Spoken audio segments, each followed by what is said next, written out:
যা আপনার জামা আর রক্ত চোষণ করার দারুণ ক্ষমতা হারিয়ে ফেলেছে। আল্লাহর নবী বলেন, যায়েদ রে, মক্কার যুবকেরা আমি নবীজিকে চিনতে পারে নাই, পাথর দিয়ে আঘাত করেছেন, আমার উপরে আক্রমণ করেছে। রে যায়েদ শোনো, আমি নবীজির গায়ের এক ফোঁটা রক্ত যদি আল্লাহর জমিনে পড়ে যায়, খোদার কসম এই জমিনের মধ্যে মুহূর্তের ভিতরে ভূমিকম্প শুরু হয়ে যাবে। রে যায়েদ, আল্লাহর জমিন কিন্তু আমি নবীজিকে চিনতে ভুল করে না। এইভাবে একবার আর দুইবার নয়,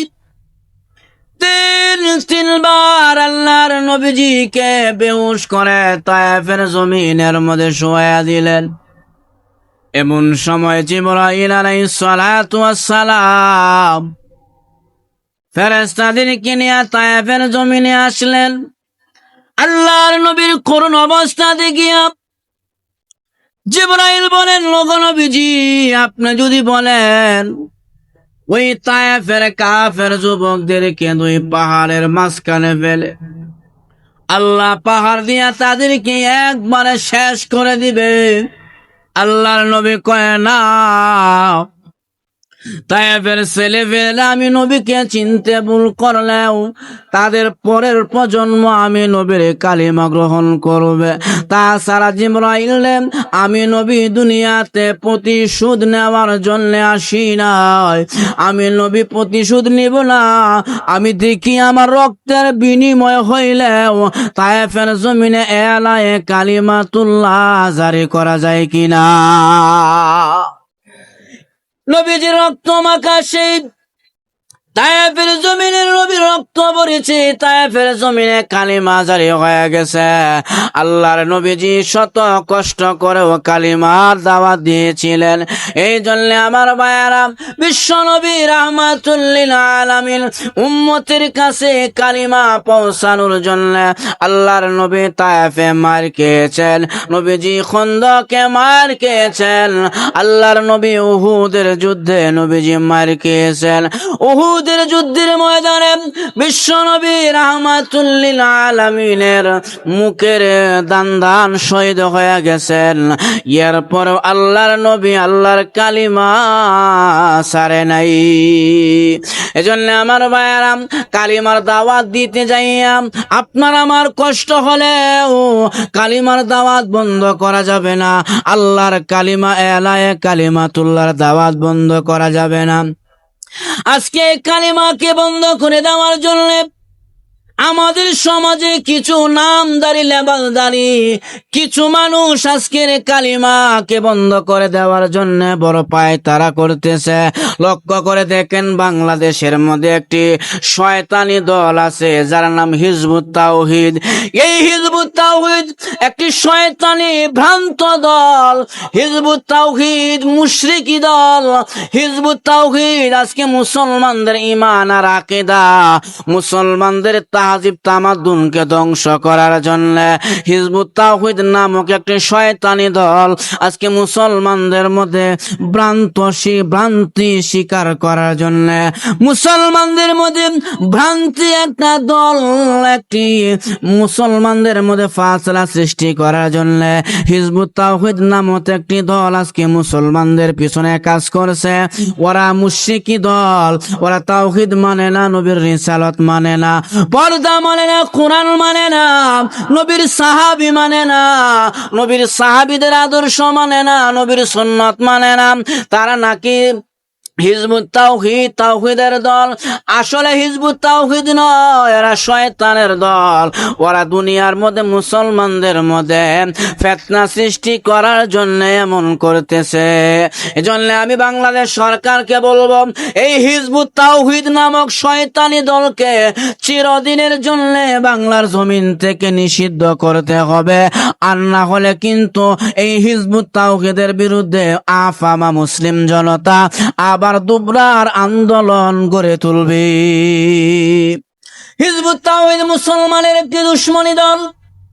এরা পর্দা মানে না, ইমান আকীদা এদের ঠিক নাই। উলামায়ে কেরাম বারবার বলছে এরা একটি ভ্রান্ত দল, ভ্রান্ত ফেরকা। এরা মুসলমানদের মধ্যে ফাসলা, মুসলমানদের মধ্যে মুসলমানদের মধ্যে বিবাদ সৃষ্টি করার জন্য এরা কাজ করছে। অতএব এখন সময় এসেছে হিজবুত তাওহীদকে জীবনের জন্য বাংলার জমিন থেকে নিষিদ্ধ ঘোষণা করা। হিজবুত তাওহীদ একটি শয়তানি দল, মুসলমানদের মধ্যে ফাসালা আর বিভ্রান্ত ছড়াইবার জন্য এই দেশের মধ্যে কাজ করছে। এদের এজেন্ডা বাহিরে। অতএব বাংলাদেশ সরকারকে বলবো এই হিজবুত তাওহীদ নামক শয়তানি দলকে আমাদের দেশ থেকে আজীবনের জন্য নিষিদ্ধ করতে হবে। মুআজ্জাজ হাজিরিন, আজকে আমাদের সমাজের মধ্যে মানুষ যার নুন খায় তার গুণ গাইতে সে শরম পায়, আসলে তাকে নিমুখ হারাম বলে। যারা বলেন ঠিক কিনা? যার গুণ, যার নুন খাবো তার গুণ গাইবো, একটি কথা আছে। আজকে জুলাই মাস চলে গেছে, আগস্ট মাস চলতেছে, অথচ আমাদের সমাজের মধ্যে এক প্রকারের মানুষ দেখা যায় সেই জুলাই বিপ্লবীদেরকে অস্বীকার করছে, জুলাই বিপ্লবীদেরকে বিভিন্ন ভাবে কটাক্ষ করছে। আগস্টে যারা শহীদ হয়েছে তাদেরকে তিরস্কার করছে, তুচ্ছ তাচ্ছিল্য করছে। বিশেষ করে শান্তা ফারজানা নামক এক বেশ্যা নারী, এই বেশ্যা নারী জুলাই আমার শহীদ ভাইদের বিরুদ্ধে কথা বলছে, যারা এই দেশের জন্য, জাতির জন্য, এই দেশের সার্বভৌমত্বের জন্য, দেশের জালিম শাসকের হাত থেকে জুলুম বাঁচে আমাদের দেশকে মুক্ত করেছে। সেই জুলাই বিপ্লবী শহীদদের ব্যাপারে শান্তারা ফারজানা পতিতালয়ের বেশ্যা নারী, সে নাকি জুলাই মুসলমান ভাইদেরকে অস্বীকার করছে, কটাক্ষ করছে। আমি পরিষ্কার ভাষায় বলে দিতে চাই, যে সন্তান তার বাবার অস্তিত্বকে ভুল করে সে সুসন্তান হয় না, সে যার সন্তান হয়। অতএব জুলাই এবং জুলাই বিপ্লবীদেরকে যারা অস্বীকার করবে তারা এই দেশের সুসন্তান নয়, তারা যার সন্তান, তাদের মা বাবার পরিচয় ঠিক নাই। জোরে বলেন ঠিক কিনা?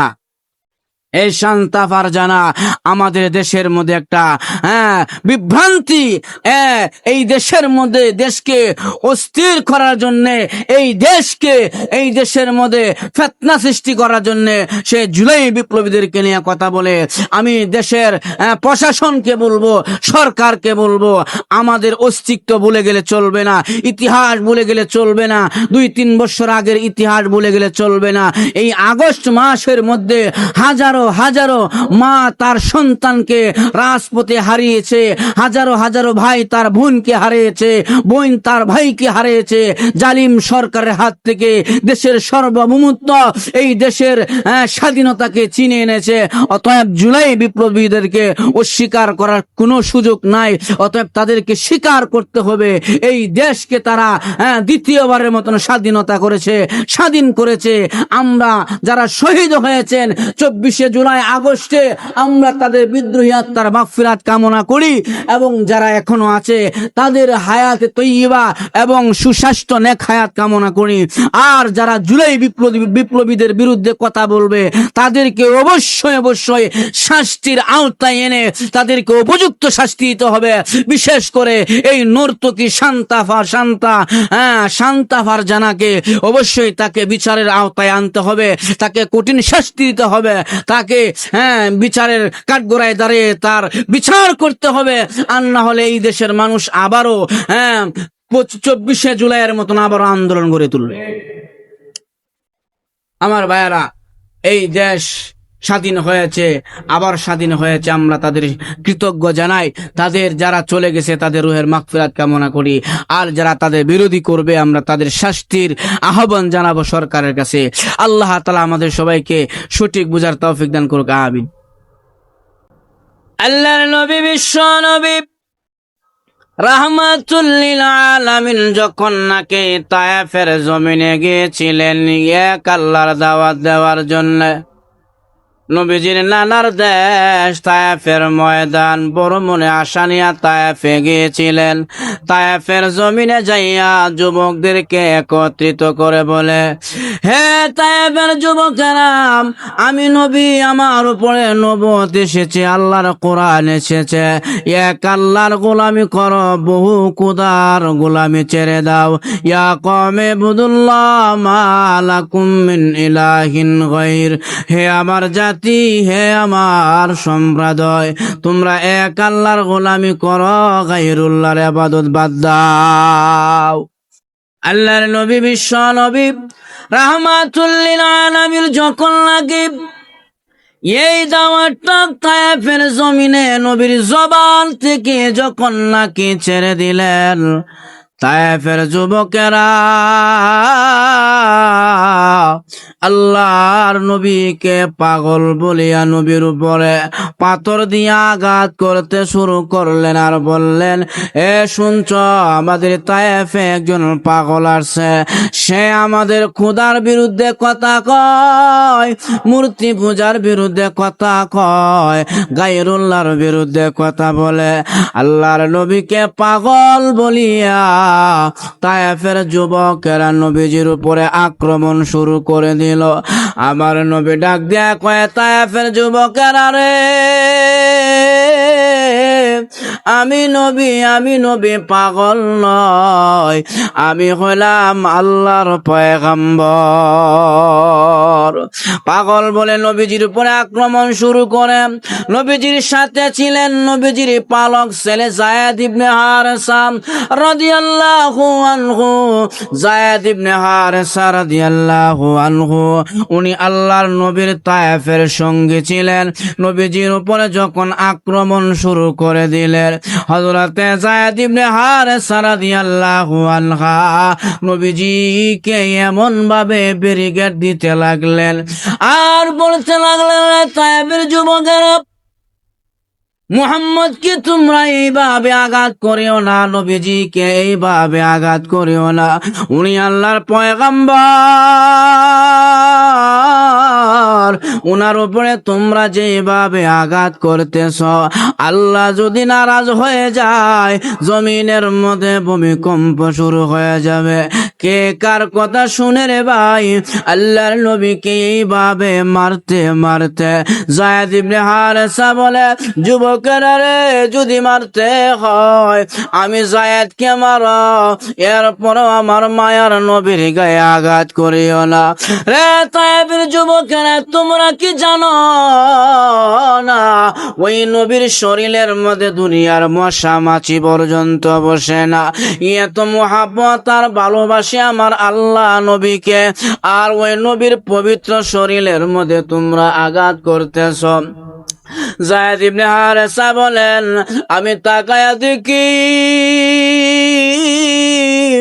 আল্লাহর নবীজির সুদর্শন চেহারা, নবীজির সুন্দর শরীর মুবারক থেকে এমন ভাবে যুবকদের আঘাতে আল্লাহর নবীজির শরীর থেকে এমন ভাবে রক্ত ঝরতে শুরু করলো। আল্লাহর নবী, বিশ্ব নবী রাহমাতুল লিল আলামিন ওই শরীরের রক্তগুলো জামার সাথে এইভাবে মিশে ফেলে, এইভাবে জামার সাথে মুছে ফেলে এমন একটা পর্যায়ে চলে গেল, আল্লাহর নবীজির গায়ের জামা আর রক্ত চোষণ করে না, রক্ত চোষণ করে না, নবীজির গায়ের জামাটা পর্যন্ত ভিজে গেছে।